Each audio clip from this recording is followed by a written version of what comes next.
Assalamualaikum warahmatullahi wabarakatuh. Pada teman klien, saya ingin menjawab pertanyaan singkat tadi bahwa nikah beda wilayah, artinya beda KTP, itu apa solusinya?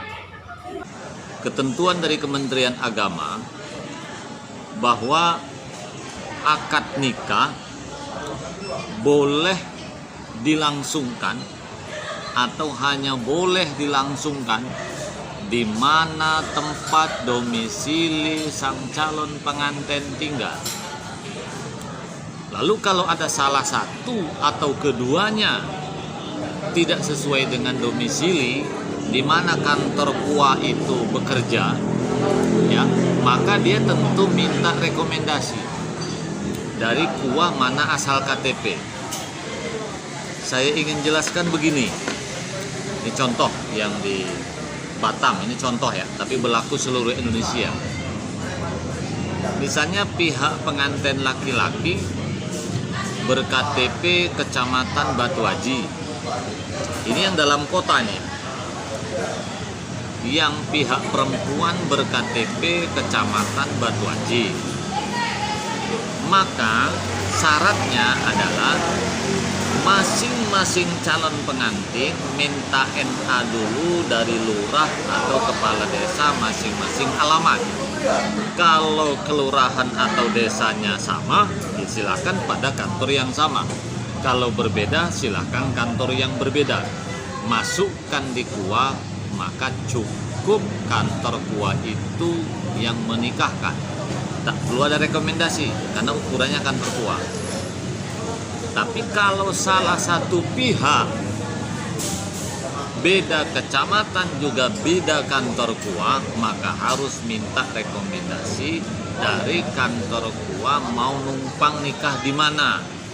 Contoh, kalau pihak laki-laki dari Kecamatan Batu Ampar, pihak perempuan dari Kecamatan Batu Haji. Nah, mau nikahnya di mana?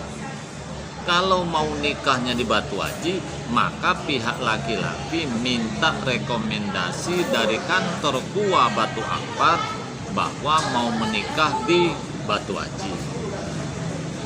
Ya tentu apa syaratnya? Biasanya Pak KUA mensyaratkan membawa NA dan sang calon pengantin datang kepada KUA di mana tempat mau minta rekomendasi itu. Oke, jelas ya? Tapi apakah kecamatan yang dituju, bukan kecamatan yang dituju rekomendasi itu ya, sebenarnya kantor KUA itu membawahi kecamatan mana saja. Contoh, kalau di Jemaja, di Anambas ya, Jemaja itu kan ada 3 kecamatan. 3 kecamatan ini KUA-nya 1, artinya 3 kecamatan itu kepala KUA-nya hanya 1. Jadi apapun kecamatannya itu tetap mengajukan kepada satu KUA itu. Jadi bukan yang lain. Jadi sebenarnya ukurannya bukan kecamatan, tetapi wilayah kerja kepala KUA itu kecamatan mana saja. Tapi kalau dalam kecamatan itu sudah ada kepala KUA, maka dia tidak boleh minta rekomendasi kepada KUA yang lain. Oke, jelas ya? Jadi itu kalau numpang nikah. Lalu, kalau ternyata dua-duanya beda KTP-nya, bagaimana solusinya? Ya dua-duanya minta rekomendasi, mau nikah di mana? Contoh, calon suami, calon istri sama-sama ber-KTP Batam. Ini sama-sama merantau ini. Pihak perempuan merantau ke Batam, contohnya. Pihak laki-laki merantau ke Batam. Tapi nikahnya di rumah orang tuanya di Jawa situ. Lalu bagaimana caranya? Ya pihak perempuan buat NA dulu di kantor lurah tempat tinggal. Pihak laki-laki juga sama, mendatangi kantor KUA masing-masing bahwa minta kepada KUA rekomendasi numpang nikah di mana? Di Jawa. Terus tegas dulu nikahnya di mana, KUA mana? Di mana alamatnya, harus pasti dulu. Oke, nikah di Jawa. Nikahnya bisa nanti di Jawa. Yang mengakad nikahkan adalah kepala kantor urusan agama yang di Jawa itu. Tetapi setelah mendapatkan rekomendasi dari kepala gua, calon pengantin laki-laki maupun calon perempuan.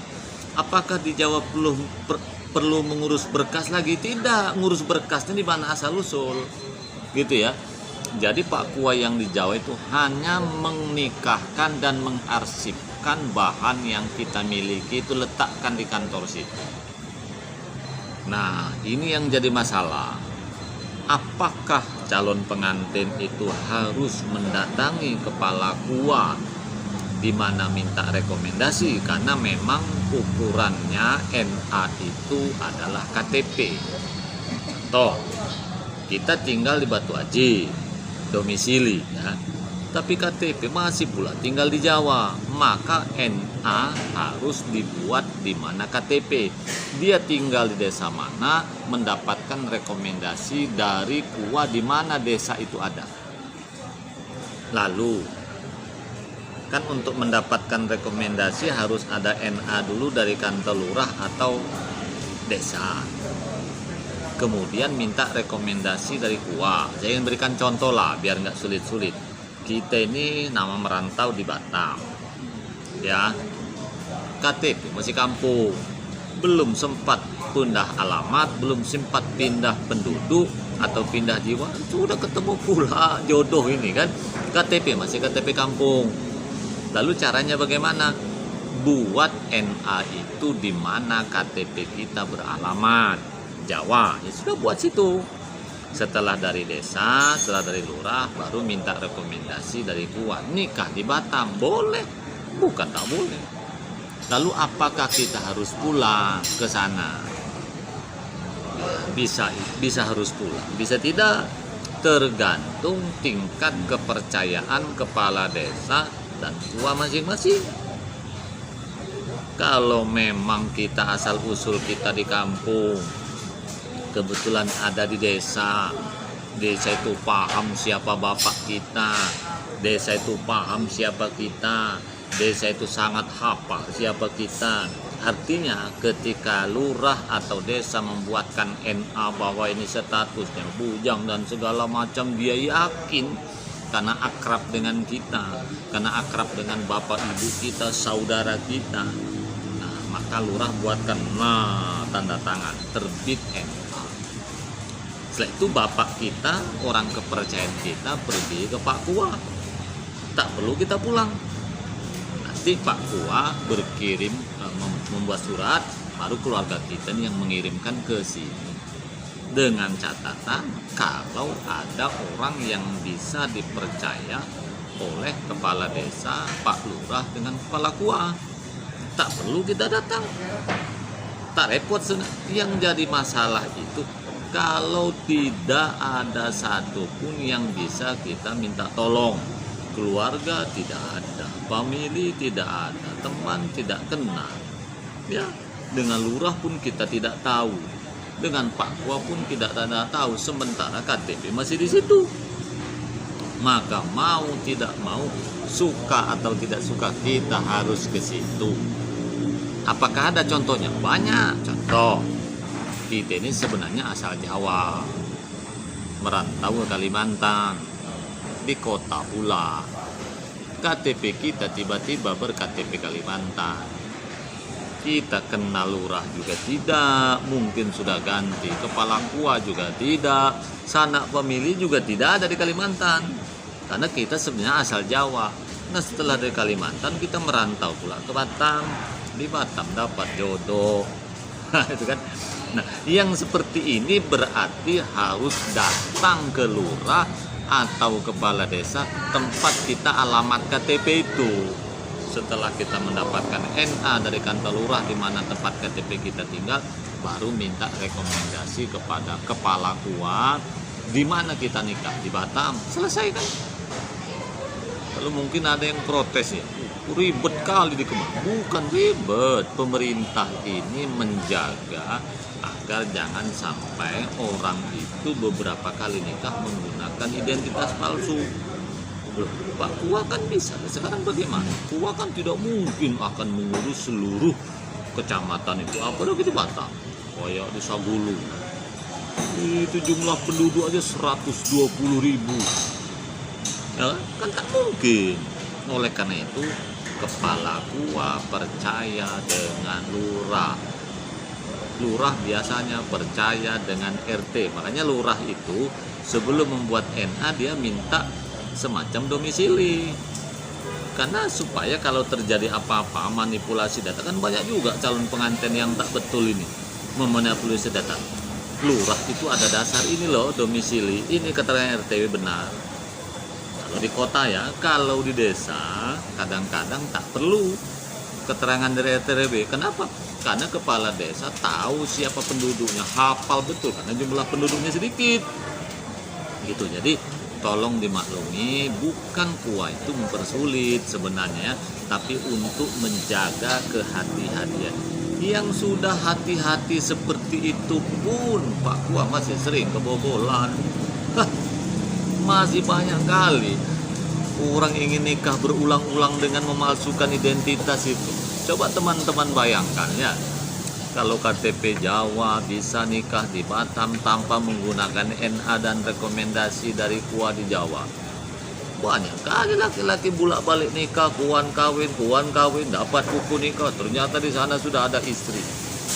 Jadi tolong dimaklumi. Oleh karena itu, khusus kepada yang bertanya, satu, nikah memang menurut aturan harus dilangsungkan di mana tempat alamat KTP itu tinggal.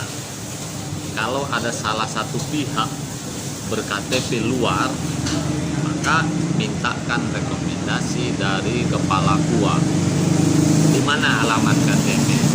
Kalau ternyata dua-duanya ber-KTP luar, di mana tempat tinggal akan dia langsungkan akad nikah, maka harus minta rekomendasi dua kepala KUA. Gitu ya. Jadi ukurannya bukan provinsi ya, beda kepala KUA. Gitu ya. Nah, apakah kita harus mendatangi kepala KUA itu untuk minta rekomendasi?